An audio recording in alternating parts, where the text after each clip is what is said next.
अगर अपने 4 number board में कंप्लीट करने हैं केस स्टडी के, तो इस चार्ट को देख लो। रेजिस्टेंस सीरीज़ में है या पैरेलल में, ये पता करने के लिए हमें करंट की वैल्यू देखनी है। अगर करंट की वैल्यू सेम जा रही है सब अप्लायंसेस में तो सीरीज़ में कनेक्टेड है, और अगर अलग अलग जा रही है तो वो पैरेलल में है।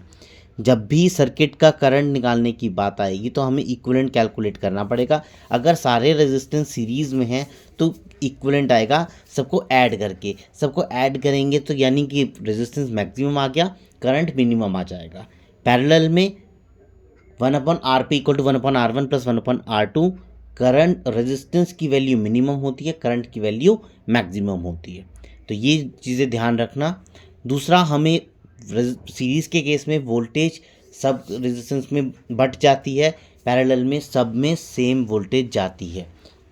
और जो बल्ब्स अगर सीरीज़ में लगे हों तो ग्लो सेम ब्राइटनेस से नहीं करेंगे। रीज़न है उसका क्योंकि वोल्टेज सब में अलग अलग जाएगी। वोल्टेज भी एक तरीके से उन सब अप्लायंसेस में बट गई है, पैरेलल में वो सेम ब्राइटनेस के साथ में ग्लो करेंगे। सीरीज़ में अगर एक भी बल्ब फ्यूज़ हो गया तो आगे वाले बल्ब नहीं ग्लो करेंगे, पैरेलल में ऐसा कुछ नहीं होगा क्योंकि सबका जो करंट का जो सोर्स है, करंट है सब में जो करंट जा रहा है दैट इज़ इंडिपेंडेंट।